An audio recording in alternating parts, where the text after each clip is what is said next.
তাহাজ্জুদের নামাজে সেজদায় গিয়ে একটি দোয়া 10 বার পড়ুন, আপনার মনের সকল আশা আল্লাহ তাআলা পূরণ করে দিবেন। তাহাজ্জুদের নামাজটা হচ্ছে এমন নামাজ, এই সময় সকল মাখলুকাত ঘুমিয়ে থাকে, পাখিগুলো ঘুমিয়ে থাকে, গাছপালা ঘুমিয়ে থাকে, কিন্তু আল্লাহ পাক রব্বুল আলামিন সব সময় কিন্তু তার বান্দাদের দিকে খেয়াল রাখেন, কখন কে আল্লাহকে ডাক দেন। এই সময়টা আপনি নামাজে দাঁড়িয়ে যাবেন, ওযু করে নামাজে দাঁড়াবেন, কেননা মুয়াজ্জিন 5 বেলা মানুষকে ডাকে, হাইয়া আলাস সালাহ, হাইয়া আলাল ফালাহ, কাম টু দ্য সাকসেস, সফলতার দিকে আসো, কল্যাণের দিকে আসো।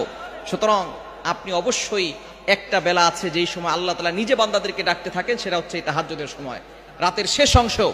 আপনি ফজরের নামাজ যখন পড়বেন, আজান যখন দিবে তার আধা ঘন্টা আগে ঘুম থেকে উঠে যাবেন, তখন আপনি ওযু করে 2 রাকাত সালাত, 4 রাকাত, 6 রাকাত, 8 রাকাত যা পারেন পড়ে তখন আপনি আল্লাহর কাছে দোয়া করবেন। তাহাজ্জুদের নামাজে আপনি নফল নামাজে কোরআনের আয়াত পড়া যায়, আয়াতটি হচ্ছে কোরআনের একটি আয়াত, এই আয়াতটা আপনি পড়বেন 10 বার সেজদায় গিয়ে। এটা আপনি ফরজ নামাজে পড়তে পারবেন না, ফরজ নামাজে কোরআন শরীফের কোনো আয়াত তেলাওয়াত করা জায়েজ নাই।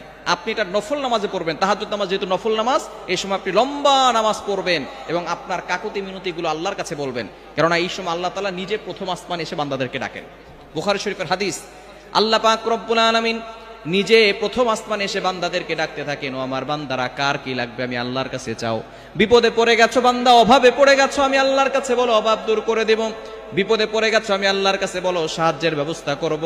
টাকা পয়সার অভাব, আমি আল্লাহর কাছে বলো, টাকা পয়সার ব্যবস্থা করে দিব। সুতরাং আমরা টাকা পয়সা লাগলে এমপির কাছে যাই, মন্ত্রীর কাছে যাই, মিনিস্টারের কাছে যাই, আপনি আল্লাহর কাছে চান, অবশ্যই আল্লাহ তাআলা আপনাকে দেওয়ার জন্য প্রস্তুত, কিন্তু আমরা চাওয়ার মতো চাইতে পারি না। এজন্য আপনি তাহাজ্জুদের নামাজ যখন পড়বেন, সেজদায় গিয়ে সুবহান রাব্বিয়াল আ'লা 3 বার পড়বেন। এরপরে আপনি একটা দোয়া পড়বেন, কোরআনুল কারীমের একটা আয়াত, আল্লাহ তাআলা নিজে শিক্ষা দিয়েছেন দোয়াটি হচ্ছে 2 নম্বর পারা 10 নম্বর পৃষ্ঠা 10-11 নম্বর লাইন, সূরা বাকারার 201 নম্বর আয়াত। রব্বানা আতিনা ফিদ দুনিয়া হাসানাতাও ওয়া ফিল আখিরাতি হাসানা ওয়া কিনা আযাবান নার। এই দোয়াটা 10 বার পরে আপনি আল্লাহর কাছে বাংলায় দোয়া করতে পারেন। এই দোয়ার ভিতরে আল্লাহ তাআলা দুনিয়া ও আখিরাতের কল্যাণের কথা জানিয়ে দিয়েছেন। এজন্য যারা হজে যায় তখন কিন্তু হজরে আসওয়াদের কাছে যাওয়ার সময় তারা এই দোয়াটা পড়ে, রব্বানা আতিনা ফিদ দুনিয়া হাসানাতাও ওয়া ফিল আখিরাতি হাসানা ওয়া কিনা আযাবান নার। আয় আল্লাহ, আমাকে দুনিয়া এবং আখিরাত উভয় জগতের কল্যাণ দান করেন। সুতরাং আপনি এই দোয়াটা 10 বার পরে আল্লাহর কাছে চাইবেন।